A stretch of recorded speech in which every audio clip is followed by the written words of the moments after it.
Fala rapaziada, tudo belezinha com vocês? Aqui é o Marcos, sejam bem-vindos a mais um vídeo. E hoje nós vamos continuar aqui o MCU com Homem de Ferro 2, lançado em 2010, novamente dirigido por Jon Favreau, e dá continuidade direta ao impacto do primeiro filme, aprofundando ainda mais a figura de Tony Stark. O Robert Downey Jr. novamente está fantástico, totalmente à vontade no papel. A essa altura já não tem mais separação entre o ator e o personagem. Downey é o Tony Stark.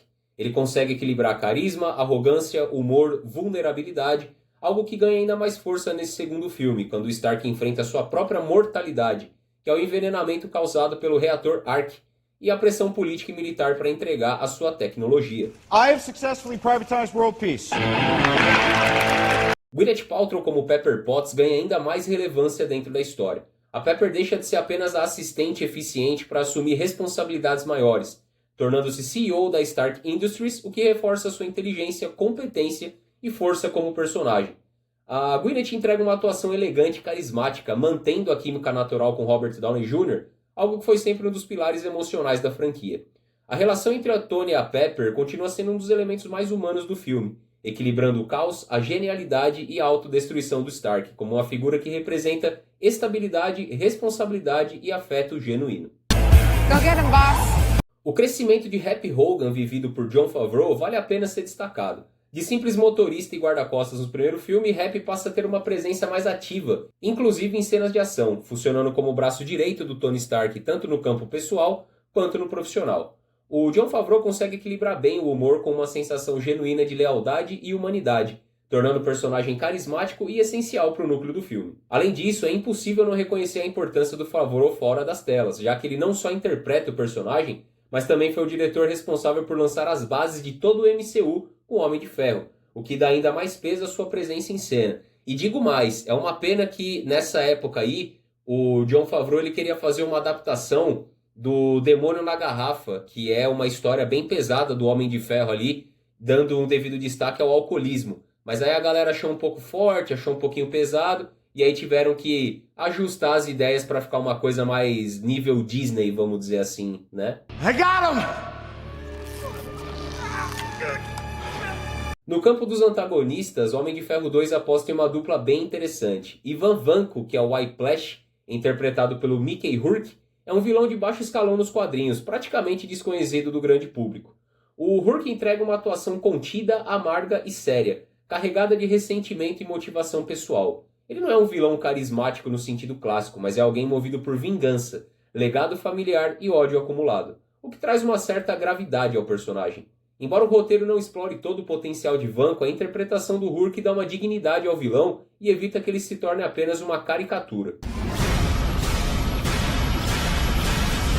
Por trás do Whiplash está Justin Hammer, vivido pelo excepcional Sam Rockwell, que é sem dúvida um dos grandes destaques do filme. O Hammer funciona como um reflexo distorcido do Tony Stark, menos talentoso, mais inseguro, desesperado por reconhecimento e por poder, e o Rockwell entrega uma atuação incrível, equilibrando comédia, constrangimento e ameaça. O seu personagem não é fisicamente imponente, mas ele é perigoso por representar a ganância corporativa, a incompetência armada de dinheiro e a vaidade industrial, o que torna ele um vilão relevante dentro do contexto do filme. Um dos pontos mais comentados nessa obra, sem dúvida, é a troca de atores no papel de James Rhodes, ou Máquina de Combate.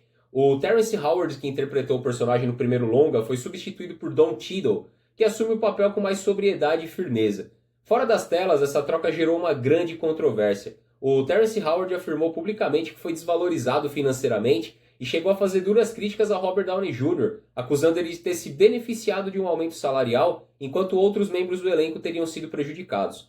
Independentemente de versões e lados, o fato é que a troca aconteceu e Don Cheadle acabou se consolidando no MCU, entregando um Rhodes mais sério, pragmático e militar, que funciona bem como contraponto ao caos controlado de Tony Stark. Eu vou ser sincero com vocês, eu gosto muito do Don Cheadle, mas eu gostaria muito que tivesse sido ali o Terrence Howard seguindo como o Máquina de Combate, cara. Eu acho que ele não sei, eu gosto dele, eu acho que ele tem mais carisma e ele é um melhor ator. Eu acho que ele entregaria mais nas cenas de drama. A parte da comédia, ele tem uma química natural bacana com Robert Downey Jr., mas o Don Cheadle também ficou muito bom. Outro destaque importante do filme é a presença de Nick Fury, interpretado por Samuel Jackson, que aqui passa a ter um papel mais ativo dentro da narrativa.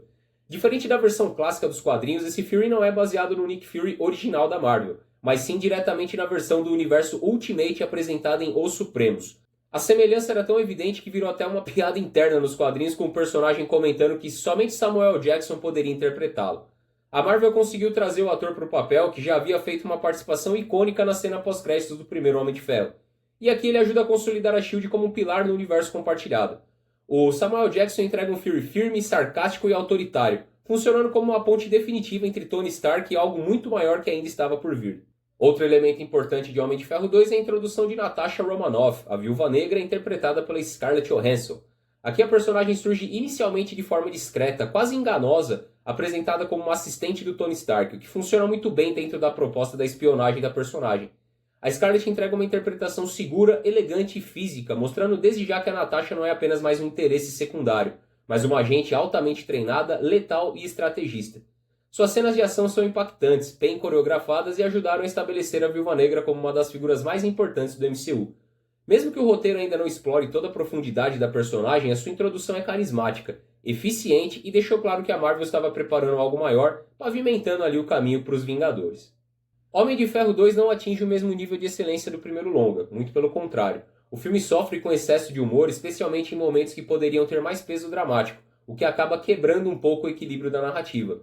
Ainda assim, ele continua sendo um filme divertido, carismático e que entrega um bom entretenimento, algo que faz muita falta nos filmes de super-heróis atuais. Aqui a diversão é genuína, os personagens têm personalidade e o universo ainda parece estar sendo construído com entusiasmo, não só por obrigação.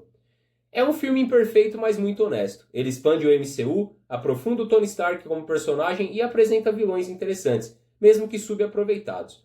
Não é excelente como foi o primeiro filme, repito, mas continua sendo um capítulo sólido, carismático e importante dessa fase inicial da Marvel. Uma época em que os filmes ainda pareciam feitos com paixão, leveza, uma leveza que não é aquelas piadas imbecis e estúpidas, né? E também com uma identidade própria.